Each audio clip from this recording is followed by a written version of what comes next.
सीतापुर जिले में लगातार हो रही आपराधिक घटनाओं के पीड़ितों से मिलने समाजवादी पार्टी का एक प्रतिनिधि मंडल सोमवार को जिले में पहुंचा। उन्होंने हर गांव के मुद्रासन, केसरीगंज और शहर के कटहली बाग जाकर पीड़ितों से मुलाकात की और हर संभव सहायता का भरोसा दिया।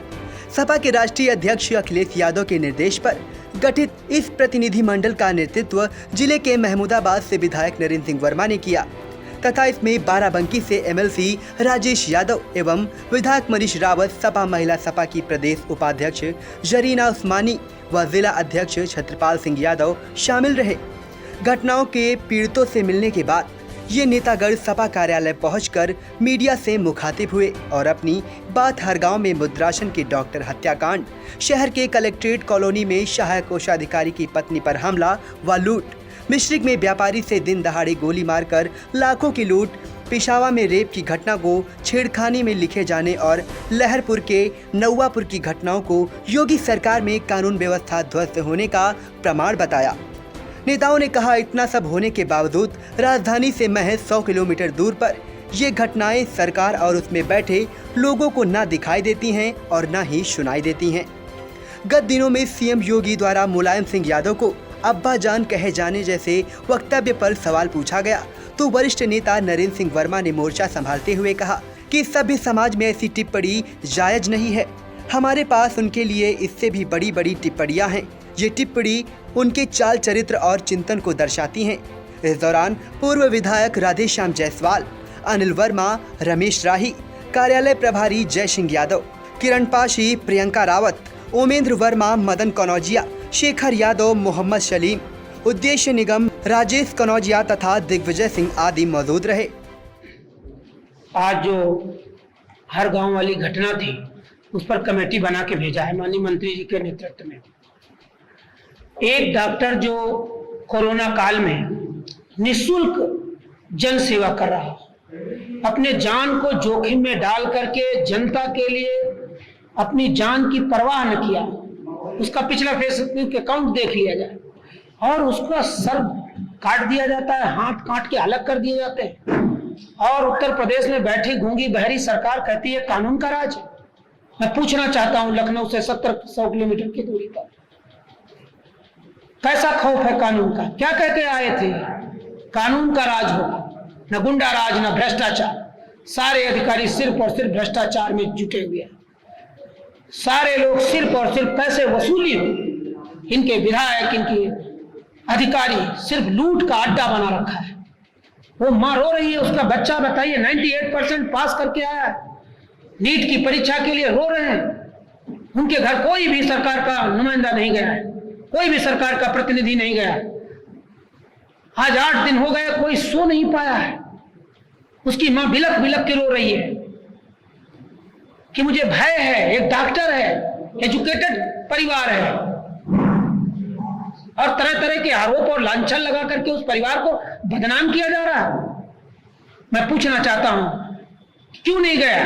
उस पीड़ित परिवार के 2 बच्चे हैं, उनको क्या सरकार कुछ मुआवजा देगी या उनको सुरक्षा के तौर पर एक सिपाही तक नहीं है? जब हम लोग गए और मंत्री जी ने सीओ से बात किया तब जाकर के आज वहां से सुरक्षा लगी है उसके घर पे। अभी हम डीएम से भी मिलेंगे। 17 तारीख से उत्तर प्रदेश की विधानसभा का सत्र चलने जा रहा है।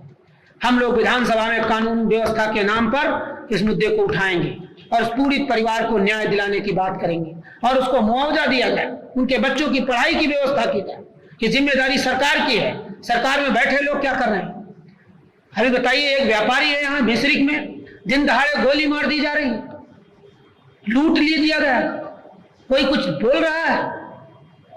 जो बोलता है हमारा पत्रकार साथी, उसके ऊपर भी मुकदमा लिखने का काम किया। कलम और कैमरे पर इन्होंने पहरा बैठा रखा है, बंदूक बैठा रखी, कोई नहीं बोलेगा। लेकिन समाजवादी पार्टी हर समय इनकी लड़ाई गरीबों पिछड़ों की लड़ेगी। शहर में यही वीवीआईपी कॉलोनी गवर्नमेंट आवास में हमारे कोषाधिकारी सरोज मिश्र जी की पत्नी सौम्या मिश्रा जी के धारदार हथियार से हमला हुआ, पूरे घर को लूट ले गए। अभी भी वो कोमा में है, बेहोश है। शहर के अंदर की बात है। मैं पूछना चाहता हूं, सरकार कहां चली गई? इसलिए आज राष्ट्रीय अध्यक्ष जी ने हम सबको भेजा है उस पीड़ित परिवार से हम लोग मिले, उनकी न्याय की लड़ाई हम लोग लड़ेंगे और राष्ट्रीय अध्यक्ष जी को ये पूरी रिपोर्ट सौंपी जाएगी। और जब हाउस चलेगा तो हम लोग सदन में भी इनके मुद्दे को उठाएंगे। लेकिन भारतीय जनता पार्टी किसी भी गरीब के दुख दर्द को बांटने वाली नहीं है। ये सिर्फ और सिर्फ लखनऊ में बैठे जो अखिलेश यादव जी ने किया उसका फीता काटने का काम किया। आने वाले समय में यही जनता, यही गांव गरीब किसान के लोग उनको मुंहतोड़ जवाब देने के लिए तैयार हैं। समय आने वाला है, अब समय इनका जा चुका है। इसलिए राष्ट्रीय अध्यक्ष जी के निर्देश पर हमारे शहर के विधायक पूर्व जायसवाल जी, हमारे मनीष जी विधायक सिधौली, माननीय मंत्री जी के नेतृत्व में, महिला आयोग की चेयरमैन थी हमारी, इस समय महिला आयोग अध्यक्ष हमारी हैं, और हमारे जिला अध्यक्ष जी के उमेंद्र जी, सबके नेतृत्व में हम लोग आए हैं। इस पीड़ित परिवार की दोनों घटनाओं की रिपोर्ट राष्ट्रीय अध्यक्ष जी को प्रेषित करेंगे। जो राष्ट्रीय अध्यक्ष जी का निर्णय होगा फिर उसके बाद जरूरत पड़ेगी आएंगे। शाम को डीएम और एसपी से माननीय मंत्री जी ने समय लिया है, यहाँ जिलाधिकारी सीतापुर और एसपी सीतापुर से, और इसको फिर विधानसभा के पटल पर भी हम लोग रखेंगे।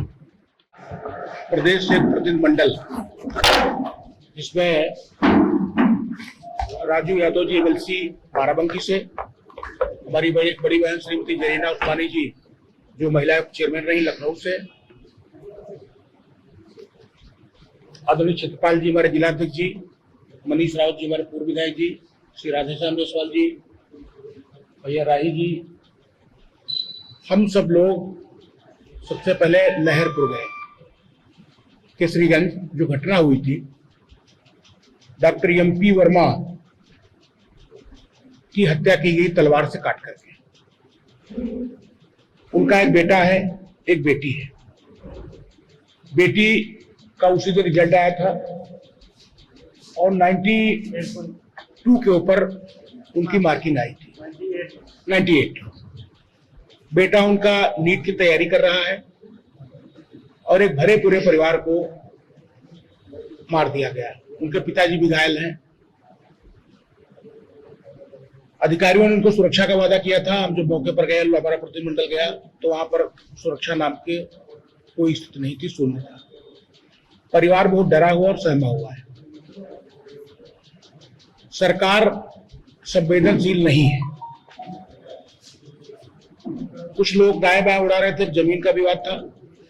मौके पर उनके परिजनों से बात की गई, अन्य ग्रामीणों से बात की गई। उन्होंने 2013 में जमीन खरीदी थी जिसका बैनामा है और दाखिल खारिज है। इस जमीन के बदले उन्होंने 3.5 बीघा जमीन दी थी उनको और 9 लाख रुपया नकद दिया था। ये हत्या जघन्य अपराध है। समाजवादी पार्टी इसकी घोर निंदा करती है और जो भय का वातावरण उनके परिवार में व्याप्त है, उन्होंने सुरक्षा की मांग की थी, सुरक्षा उनको नहीं दी गई है। उनका बेटा शस्त्र लाइसेंस चाहता है। हम जिलाधिकारी से मिलकर के हमारा प्रतिनिधिमंडल ये बात करेगा कि उनको लाइसेंस दिया जाए, उनको सुरक्षा उपलब्ध कराई जाए। कैसे उनके बच्चे आगे पढ़ाई करेंगे? आर्थिक दिक्कतें हैं। सरकार से हमारी पार्टी की मांग ये भी है कि उनके परिजनों को, उनके बच्चों की पढ़ाई के लिए सरकार उनके परिवार को मुआवजा दे।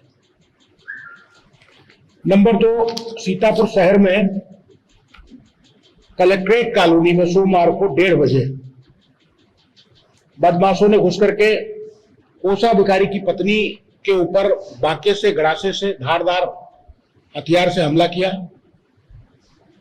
ईश्वर की कृपा से वो बच गई और लाखों रुपए की लूट हुई। सीतापुर की लूट में आज तक भी एक मुलजिम गिरफ्तार नहीं हुआ। वहां भी भय का वातावरण बना हुआ है। शहर के अंदर दोपहर 1:30 बजे घटना हो जाए।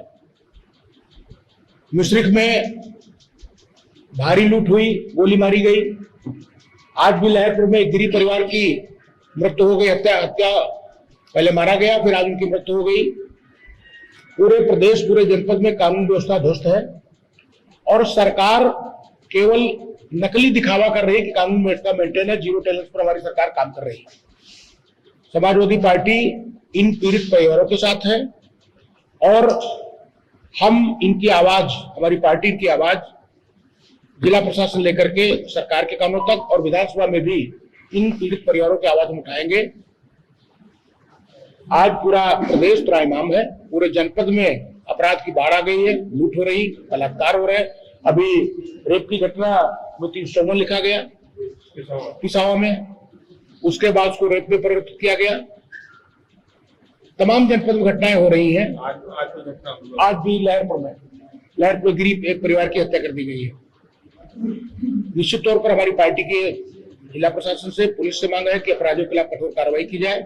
केवल तमाशा और नौटंकी न दिखाई जाए कि कानून व्यवस्था ठीक है।